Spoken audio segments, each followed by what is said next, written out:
Aujourd'hui, apprenons 14 fautes de grammaire que les francophones font très souvent en anglais. Today, let's learn 14 grammatical mistakes that francophones make all the time. Hello, it's Coach Joe, your English coach. Alright, so without further ado, let's get right into it. Sans plus tarder, on y va très rapidement. Donc j'ai illustré par des phrases, donc on va lire la première. Passes-tu un bon week-end? En bon francophone, cette phrase doit normalement être traduite de la manière suivante. Are you passing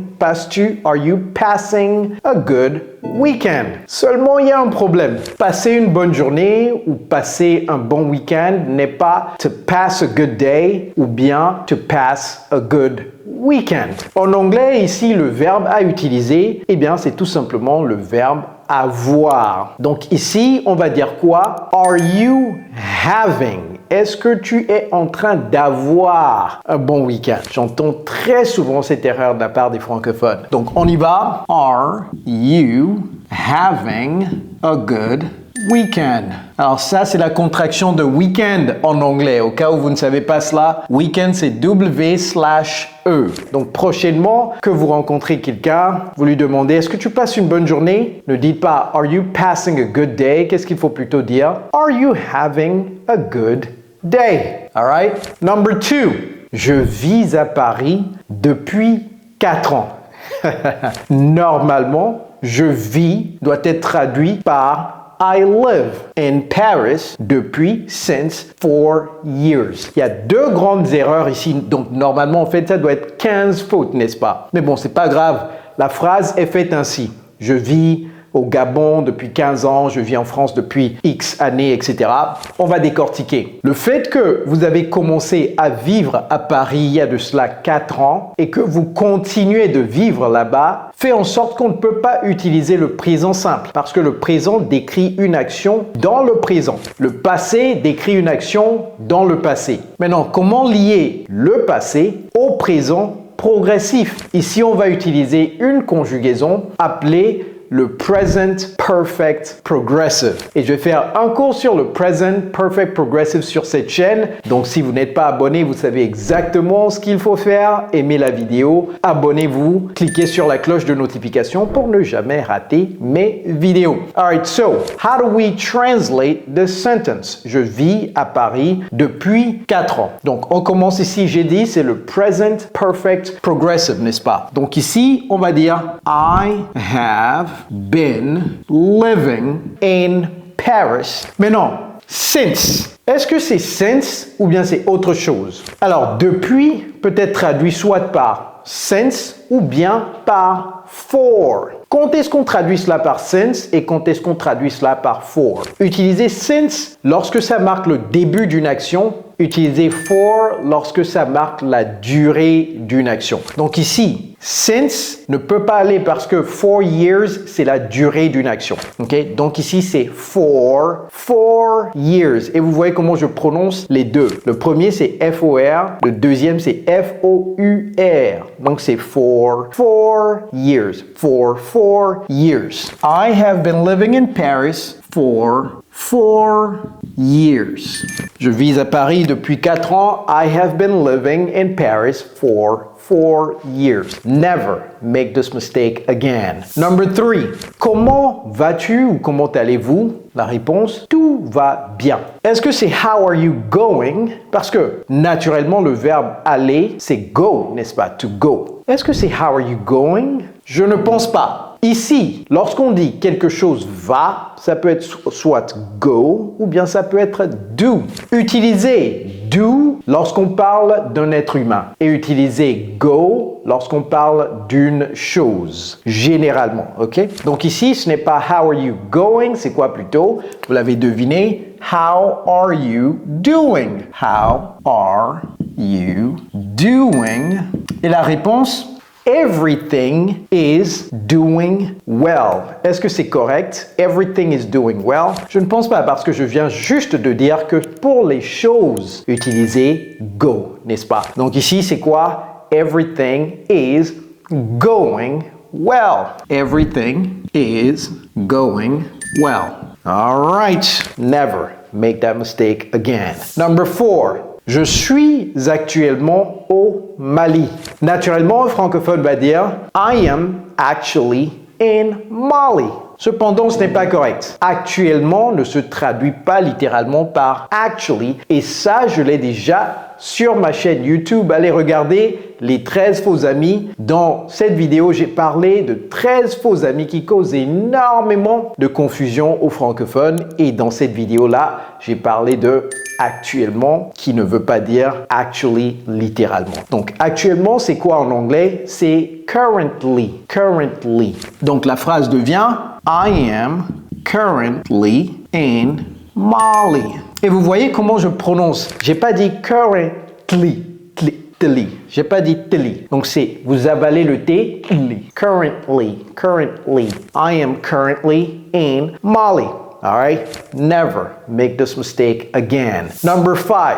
J'ai écouté la radio. En anglais, normalement, I listened the radio.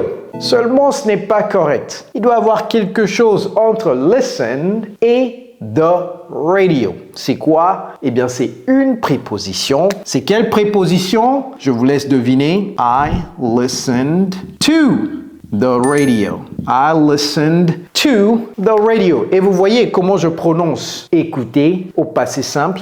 Listened. Listened. Ce n'est pas listened. Listened. Résistez l'envie de prononcer littéralement comme vous voyez les syllabes. Ce n'est pas listened, c'est listened. Never make this mistake again. Number 6. Les 5 prochaines années. Oh, come on. Les Anglais, hein, vraiment, je ne sais pas ça. Vraiment, je ne sais pas pourquoi ils ont fait ça comme ça. Ça cause énormément de soucis, de confusion aux francophones parce que 5 prochaines années, ça doit être littéralement the 5 next years. Cependant, ce n'est pas le cas. Ici, il faut renverser l'ordre de 5 et de next. Donc, ça devient quoi? The next 5 years. C'est les prochaines 5 années. C'est la même chose pour les dernières 6 années. Ce n'est pas the 6th last years. Eh bien, c'est the last 6 years. Renversez l'ordre. All right? So, this is the next 5 years. The next 5 years et non the 5 next years. Never make this mistake again. Number 7. Je travaille ou bien je bosse dans le domaine de la comptabilité. Au fait, la compta ou comptabilité en anglais, c'est quoi? Ça se prononce accounting. Ou bien accounting. Mais on ne prononce pas le T ting dans le mot accounting. C'est accounting. Comme s'il n'y avait pas de T là-bas. Accounting. Ce n'est pas I work in the accounting domain. Ici, il faut tout simplement remplacer ça par field. OK? In the accounting field. Ou bien encore area. In the accounting area. I work in the accounting field. Ou bien area. Field. F-I-E-L-D. Ce n'est pas field. OK, c'est field. All right, everybody, never make this mistake again. Next. Et encore une fois, si vous n'êtes pas déjà souscrit à la chaîne, vous savez exactement quoi faire. Et si vous n'avez pas liké la vidéo, attention, je vous vois. Mettez en commentaire si vous faites ces erreurs-là. Mettez juste le chiffre. L'erreur que vous faites très souvent, mettez le chiffre en commentaire. Je vais faire une série de vidéos comme ça. Donc, n'hésitez pas à mentionner d'autres erreurs dans les commentaires. Mais déjà, j'ai aligné plein de vidéos que je vais faire comme ça sur les erreurs que nous, les francophones, on fait très souvent en anglais. Number 8. Dieu merci ou bien merci. Dieu merci, j'entends très souvent thanks God. Thanks God. Thanks God. Non. Dieu merci, c'est quoi? C'est thank God. Thank God. Il n'y a pas de S là-bas. Et merci tout court. Oh, merci beaucoup. Est-ce que c'est thanks you? Non. Thank you. Ou bien, si vous ne voulez pas mettre le you, c'est thanks avec un S. Quand il n'y a pas le pronom là-bas, mettez un S. Quand il y a le pronom, enlevez le S. All right, everybody, never make that mistake again. Number 9, aller sur Internet. Normalement, en tant que bon francophone, on doit traduire ça littéralement par to go on Internet. Cependant, ce n'est pas correct. Internet en anglais a toujours besoin de l'article défini. Donc, dans ce cas précis, c'est quoi? C'est to go on the Internet. To go on the Internet. Vous voyez comment j'ai prononcé ça? Je reprends. To go on the Internet. To go on the Internet. Et j'ai mentionné dans certaines de mes vidéos qu'il faut imiter l'accent que vous voulez, l'accent que vous désirez avoir. Parce que si vous n'imitez pas l'accent qui est fréquemment autour de vous, lorsque quelqu'un va parler autour de vous, vous n'allez pas comprendre. To go on the Internet. Ça veut dire quoi? Alors, décortiquons. Le E là, j'ai pas dit the, j'ai dit the. Pourquoi j'ai dit the? To go on the, to go on the, to go on the. Pourquoi j'ai dit the? Parce que le mot qui suit commence avec une voyelle. Lorsque le mot qui suit the commence par une voyelle, the devient the. Ok? The. Ce n'est plus the. La table, the table. L'Internet, the Internet. The Internet. Et j'ai dit Internet, Internet, Internet. J'ai pas dit Internet, Internet. Never make this mistake again. Number 10. Explique-moi ce qui s'est passé. L'erreur ici, c'est explique-moi. Ce que j'entends très souvent, c'est la traduction littérale. Explain me. Mais ce n'est pas correct. Here, c'est quoi? Explain to me what happened. Un Américain va dire explain me. Vous voyez comment j'ai prononcé ça rapidement? Explain me, explain me, explain me. Donc, si vous entendez explain me, ne venez pas me dire, Kojo, les Américains ne mettent pas de tout là-bas. Oui, ils mettent un tout là-bas. En fait, en anglais, on appelle ça réduction. Et je vais faire un cours sur la réduction de l'accent américain. Ce cours va être très fascinant. Abonnez-vous à la chaîne et activez la cloche de notification pour ne jamais rater mes vidéos. Explain to me plutôt que explain me. Never make this mistake again. Number 11. Je vis aux USA. I live in USA, naturellement, n'est-ce pas? Mais non, that is not correct. USA a toujours besoin de l'article défini devant. Donc ici, c'est quoi? C'est I live in the USA. Vous n'avez pas besoin de mettre le A là-bas. Vous pouvez dire I live in the US. Ou bien I live in the United States. United States n'est pas facile à prononcer. United States. United States. I live in the United States. All right. Never say I live in USA again. Number 12. J'ai l'habitude de jouer au foot. Ici, j'ai l'habitude de jouer au foot. Les samedis, on n'a pas besoin d'aligner tout ça. L'erreur survient ici. J'ai l'habitude de faire quelque chose. Eh bien, ce n'est pas I used to do something. Je sais exactement d'où provient cette erreur. Ça provient du fait qu'au passé simple, on dit I used to. J'avais l'habitude de faire quelque chose, c'est I used to. Mais au présent simple, avoir l'habitude de faire quelque chose n'est pas le présent simple de l'indicatif de la forme passée. Donc ce n'est pas I used to play soccer. C'est quoi? C'est tout simplement le présent simple, tout le monde. C'est I play soccer every Saturday. I play soccer on Saturdays dans ce cas, ou bien every Saturday, ça marche également, on Saturdays. Vous voyez comment je prononce samedi? J'ai pas dit Saturday. J'entends très souvent Saturday. Non, Saturday, Saturday, Saturday, on Saturdays. Mais non. Pourquoi j'ai laissé cet espace vide? Parce que vous pouvez meubler ça par un adverbe, notamment usually. Vous pouvez dire I usually, et usually s'écrit comment? Usually. U-S-U-A-2-L-Y. I usually play soccer on Saturday. All right. Ne dis plus jamais I used to do something. Never make this mistake again. Number 13. J'ai l'occasion d'aller en Chine. Est-ce que c'est I have the occasion to go to China?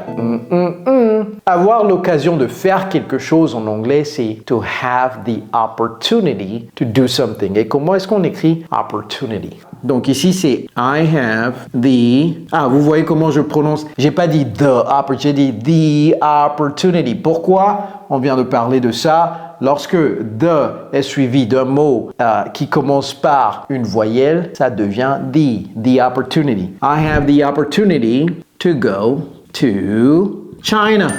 I have the opportunity to go to China. All right, everybody. J'ai l'occasion. Ce n'est pas I have the occasion, mais plutôt I have the opportunity. Never make this mistake again. On finit en beauté par une erreur que j'entends tellement souvent. J'ai choisi juste un exemple pour illustrer. J'ai choisi l'exemple du petit-déj. D'abord, prenons du recul. Le verbe prendre en anglais, c'est quoi? C'est to take. Cependant, lorsqu'on parle de la nourriture ou de la boisson, ce n'est plus to take. C'est soit to have ou bien, littéralement, to eat. Ne dis plus jamais to take. Donc ici, ce n'est pas to take the breakfast, une autre erreur. Donc, le petit déjeuner, ce n'est pas the breakfast, c'est tout simplement breakfast. Ce n'est pas to take the breakfast, c'est quoi plutôt? C'est to have breakfast, tout simplement. To have breakfast. Donc, prendre le déjeuner, c'est quoi? To have lunch. Prendre le dîner, c'est quoi? C'est to have dinner. Prendre un verre avec quelqu'un, c'est quoi? C'est to have a drink. All right, everybody, we have come to the end. 14 grammatical mistakes that cause a lot of confusions for Francophones. I hope that you have taken a lot of notes. I also hope that you will share this video with your friends and family so that they can also learn what we learn. All right, everybody, it's Coach Joe, your English coach. Take care.